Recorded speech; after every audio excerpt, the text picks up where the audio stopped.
friends, welcome back to our channel Film English Learn with Fun. How are you all friends? I hope you are all fine. ఈ రోజు మనం నేర్చుకోబోతున్నాము ఇంగ్లీష్లో మనల్ని confuse చేసేటువంటి కొన్ని words అన్నమాట. ఈ వర్డ్స్ దగ్గరగా ఉంటాయి, అక్క చెల్లెల్లాగా కమల పిల్లల్లాగా సేమ్ ఉంటాయి, మనల్ని కన్ఫ్యూజ్ చేస్తూ ఉంటాయి. మరి అలాంటి వర్డ్స్ మీద ఈరోజు మనం క్లాస్ చేసుకుందాము. అలాగే ఇలాంటి ఈ వర్డ్స్ ఏవైతే ఉంటాయో వీటన్నిటికి కూడా సపరేట్గా ఒక ప్లేలిస్ట్ క్రియేట్ చేసుకుందాం. ఎందుకంటే ఇలాగా ఇంగ్లీష్ లాంగ్వేజ్లో ఉన్నటువంటి వర్డ్స్ అన్నీ కూడా ఎక్కువగా దగ్గరగా స్పెల్లింగ్స్ ఉన్నవన్నీ కూడా కన్ఫ్యూజన్కి గురి చేస్తూ ఉంటాయి. అయితే ఆ కన్ఫ్యూజన్ కూడా పోవాలి అనే ఉద్దేశంతో ఈ సిరీస్ స్టార్ట్ చేస్తూ ఉన్నాను అనమాట. దీనిలో భాగంగా ఈరోజు మనము లోన్, ఎలోన్, లోన్లీ, లోన్, లోనర్ ఇలాంటి ఈ వర్డ్స్ మీద మనం ఇప్పుడు క్లాస్ చేసుకుందాము. కొంతమంది ఎగ్జామ్లో ఫెయిల్ అయినా, లేదా కొంతమంది బ్రేకప్ అయినా, లేదా జాబ్లో నుంచి పోయినా, ఇలాగా కొన్నిసార్లు ఎలోన్గా వెళ్ళిపోతారనమాట. వాళ్ళు చాలా ఒంటరిగా మిగిలిపోతూ ఉంటారు, ఎవరితోటి కూడా కలవకుండా ఉంటూ ఉంటారు. అలాంటి కండిషన్లో వాళ్ళు ఎలోన్ లైఫ్ని లీడ్ చేస్తూ ఉంటారు. ఈ రకంగా ఎలోన్గా ఉంటూ చాలా బాధలోకి వెళ్ళిపోతూ ఉంటారనమాట. అలాంటి ఆ బాధాకరమైనటువంటి కండిషన్లో కొన్ని ఈడియమ్స్ కూడా మనం వాడచ్చు అనమాట. ఈ క్లాస్లో ఆ ఈడియమ్స్ కూడా మనం నేర్చుకుందాం. ఓకేనా? క్లాస్ స్టార్ట్ చేసుకోబోయే ముందు ఒక చిన్న క్వశ్చన్ నేను అడుగుతాను, ఆ క్వశ్చన్కి మీరు ఆన్సర్ చేయండి. I feel dash. I need to talk to someone. I feel dash. ఈ డాష్లో ఏం పెట్టాలి? లోన్ పెట్టాలా, ఎలోన్ పెట్టాలా, లోన్లీ పెట్టాలా, లేదా లోన్సమ్ పెట్టాలా? అసలు ఏం పెట్టాలి? మీరు నాకు ఆన్సర్ చేయండి, చూద్దాము ఏది పెడితే కరెక్ట్ అవుతుంది. ఈ సెంటెన్స్లో ఐ ఫీల్ లోన్లీ పెట్టొచ్చా, ఐ ఫీల్ లోన్సమ్ పెట్టొచ్చా, ఐ ఫీల్ ఎలోన్ పెట్టొచ్చా? ఏది పెట్టచ్చు? ఐ ఫీల్ లోన్లీ పెట్టొచ్చు. అదే సెంటెన్స్ని మనము ఇన్ఫార్మల్ వేలో చెప్పాలంటే లోన్సమ్ కూడా రాయొచ్చు. ఈ రెండింటికి కూడా ఒకటే అర్థం వస్తూ ఉంటుందన్నమాట. కాబట్టి ఐ ఫీల్ లోన్సమ్ ఇది informal way. I feel lonely ఇలా కూడా మనము రాయొచ్చు.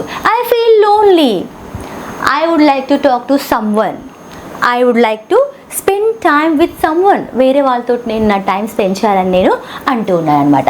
ఈ రకంగా మనం సెంటెన్స్ని రాసాము. ఇక్కడ మనం నేర్చుకున్నటువంటి వర్డ్ ఏంటంటే లోన్లీ. అంటే అర్థం ఏంటంటే ఒంటరిగా ఫీల్ అవ్వడం, ఎవరితో కూడా సంబంధం లేకుండా ఒకలాంటి ఫీల్ కలిగి ఉంటుందన్నమాట. దాన్ని లోన్లీ అని అంటూ ఉంటాం. అయితే ఈ వర్డ్కి రిలేటెడ్గా ఇంకో వర్డ్ కూడా ఉంటుంది, అదేంటంటే ఎలోన్. ఎలోన్ మీన్స్ ఒంటరి. ఇక్కడ కూడా దాదాపుగా అదే అర్థం వస్తుంది, కాకపోతే ఇక్కడ ఒంటరి అంటే అర్థం ఏంటంటే ఎలోన్గా ఉండడం అనమాట. ఫిజికల్గా దూరంగా ఉండడం, ఎవరితో కలవకుండా దూరంగా ఉండడం అనమాట. అప్పుడు మనము ఎలోన్ అంటాం. ఇప్పుడు హీ ఈజ్ ఎలోన్, ఆయన ఒంటరిగా ఉన్నాడు, ఆయనే ఒంటరిగా ఉన్నాడని నేను అంటున్నాను. ఇంకా మనం చెప్పొచ్చు, నన్ను ఒంటరిగా వదిలేయి, I want to be alone. నన్ను ఒంటరిగా వదిలేయి, ప్లీజ్ లీవ్ మీ ఎలోన్. నన్ను ఒంటరిగా వదిలేయని నేను అంటూ ఉన్నాను. అంటే అర్థం ఏంటంటే ఇక్కడ ఫిజికల్గా ఒక్కరే ఉండడం అనమాట. ఎవరితో కలయిక లేకుండా ఉండడాన్ని మనము ఎలోన్ అని అంటాము. అలాగే ఈ ఎలోన్ అనే పదాన్ని మనము ఒంటరిగా అని చెప్పేటప్పుడు ఇంకా ఎంఫసిస్ చేసి ఆయన నిజంగా ఒంటరిగానే మిగిలాడు, ఒక్కడే ఉన్నాడని చెప్పి గట్టిగా మనము ఒత్తి చెప్పాలి, ఎంఫసిస్ చేసి చెప్పాలి అన్నప్పుడు మనము ఆల్ ఎలోన్ని కూడా రాసుకోవచ్చు. ఇప్పుడు ఎగ్జాంపుల్ ఏంటంటే ఆయన జీవితాంతం ఒంటరిగానే మిగిలిపోయాడు, ఇంకా అసలు ఎవరితో మాట్లాడలేదు, ఆయన ఒంటరిగా ఉండిపోయాడు అని చెప్పినప్పుడు అనమాట. ఎగ్జాంపుల్ మనం చూద్దాము. My grand father, he was all alone after his wife's death. Of course grandmother anamata. After my grandmother's death, my grandfather was all alone. ఒంటరిగానే మిగిలిపోయాడని నేను ఎంఫసిస్ చేసి చెప్తున్నాను.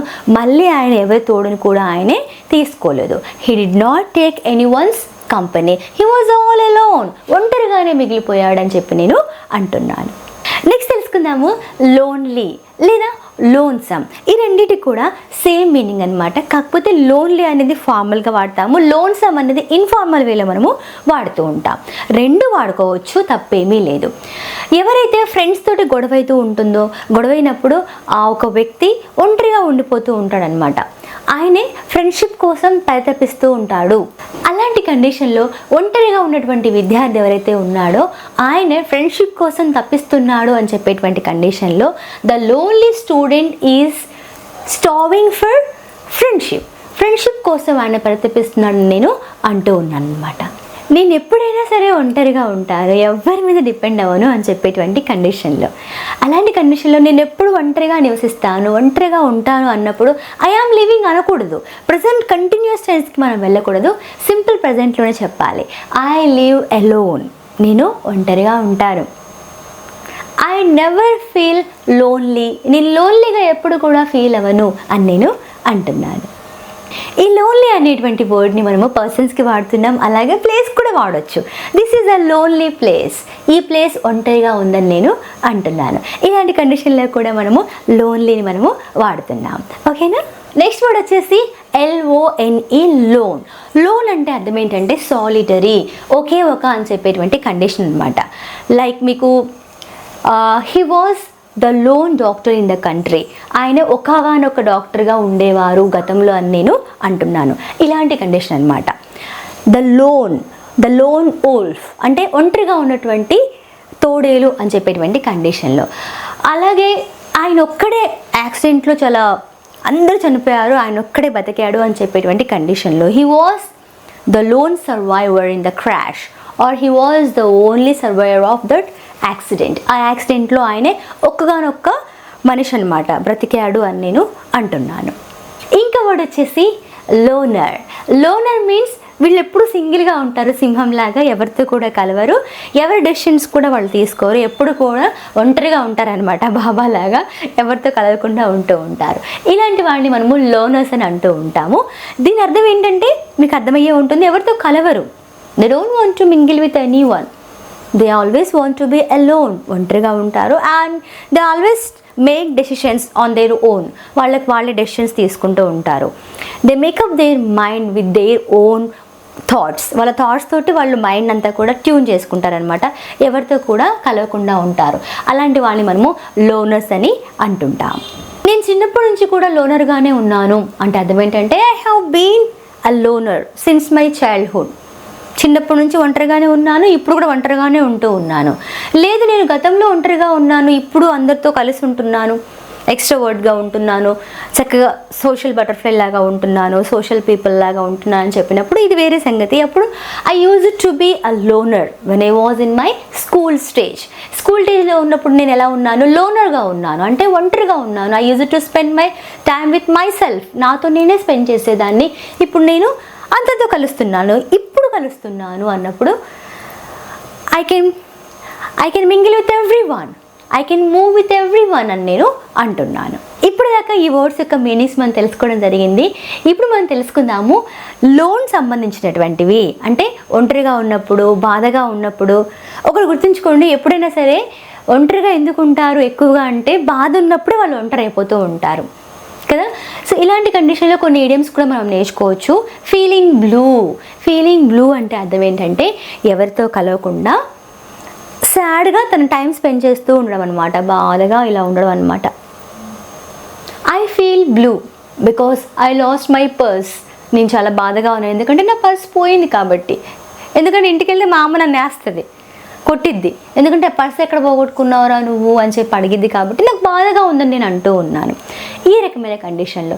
అలాగే నా ఫ్రెండ్స్ అందరూ నన్ను వదిలేసి వెళ్ళిపోయారు, అందుకే నాకు చాలా బాధగా ఉంది అని చెప్పినప్పుడు I feel blue because my friends moved away, they left me alone, నన్ను వాళ్ళు ఒంటరిగా వదిలేశారు. చూసారా మళ్ళీ ఇక్కడ ఎలోన్ వచ్చింది. ఈ రకంగా ఎలోన్కి ఫీలింగ్ బ్లూకి రిలేషన్ దగ్గరగా ఉంటుంది. నాకు ఈరోజు మంచిగా లేదు, ఈరోజు పొద్దున్న లేసి ఎవరి ముఖం చూసానో ఏమో, ఐఎమ్ ఫీలింగ్ బ్లూ, నాకు చాలా బాధగా ఉంది, నాకు మంచిగా అనిపించట్లేదు. So I would like to stay in, నాకు ఇంట్లోనే ఉండాలనిపిస్తుంది. I would like to stay in and watch some movies, కొన్ని మూవీస్ చూడాలనుకుంటున్నానని నేను అంటూ ఉన్నాను.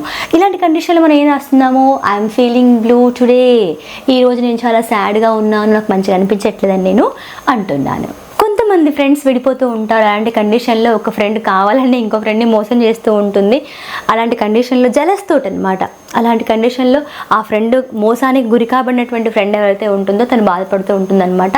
అలాంటి కండిషన్లో తను అంటుంది I'm feeling blue because my friend moved అవే, నా ఫ్రెండ్ నన్ను వదిలేసి వెళ్ళిపోయిందని నేను అంటున్నాను. కొంతమంది కొంతమంది ఎవరి మీద డిపెండ్ అవ్వరు అనమాట. వాళ్ళని అంటూ ఉంటాము లోనర్స్ అని అంటూ ఉంటాము, వాళ్ళని మనము లోన్ వూల్ఫ్ అని కూడా అంటూ ఉంటాము. ఐఎమ్ అ లోన్ వూల్ఫ్, నేను తోడలని అర్థం కాదు. ఇక్కడ లోన్ వూల్ఫ్ అనేది ఒక ఇడియం అనమాట. నేను ఒక లోన్ వూల్ఫ్ అంటే అర్థం ఏంటంటే నేను ఎవరితో కలవను, నేను ఒక్కడనే ఉంటాను అని చెప్పేటువంటి కండిషన్లో I am a loan wolf. And when it comes to making decisions, I rely on my own judgments. నేను డెసిషన్స్ తీసుకోవాలనుకున్నప్పుడు కూడా నా మీదనే నేను ఆధారపడతాను. And I don't want to depend on any one, ఎవరి మీద కూడా నేను డిపెండ్ అవ్వాలని నేను అనుకోవట్లేదు. I can easily makeup my mind. Makeup my mind means నేను నా యొక్క నిర్ణయాలను ఈజీగా తీసుకుంటాను. And I don't want to depend on any one, ఎవరి మీద నేను డిపెండ్ అవ్వనని నేను అంటున్నాను. అలాగే కొంతమంది బాధగా ఉంటూ దుఃఖసాగరంలోకి వెళ్ళిపోతూ ఉంటారనమాట. అలాంటి కండిషన్లో you look so sad, what happened, ఎందుకని సాడ్గా ఉన్నావు, సాడ్గా ఉన్నట్టుగా నాకు అనిపిస్తూ ఉంది, ఎందుకు దుఃఖంగా ఉన్నావు నువ్వు అని అడిగేటువంటి కండిషన్లో డౌన్ ఇన్ ద డమ్స్ అనేటువంటి ఇడియంని మనము వాడుతూ ఉంటాం. She has been down in the dumps, ఆమె చాలా దుఃఖసాగరంలో కనిపిస్తూ ఉంది, దుఃఖసాగరంలో ఉంది. Since she has been laid off. Laid off means జాబ్లో నుంచి పర్మనెంట్గా కానీ లేదా అశాశ్వతంగా కానీ తన్ని జాబ్లో నుంచి తీసేయడం అనమాట. పర్మనెంట్గా కానీ లేదా ఏమంటాము టెంపరీగా కానీ పర్మనెంట్గా కానీ ఒక పర్సన్ జాబ్లోంచి రిమూవ్ చేయడాన్ని మనము లేడ్ ఆఫ్ అని అంటూ ఉంటాము. Since she has been laid off from her job, she has been down in the dumps, తను చాలా దుఃఖసాగరంలో ఉందని నేను అంటున్నాను. సహజంగా మనం చూస్తూనే ఉంటాము, కొంతమంది ప్రేమించుకుంటారు విడిపోతారు, అలాగే కొంతమంది ఫ్రెండ్షిప్ చేసుకుంటారు విడిపోతారు. కానీ ఫ్రెండ్షిప్ చేసుకొని విడిపోయిన బాధ ఏదైతే ఉంటుందో అది బ్రేకప్ కంటే ఘోరంగా ఉంటుంది.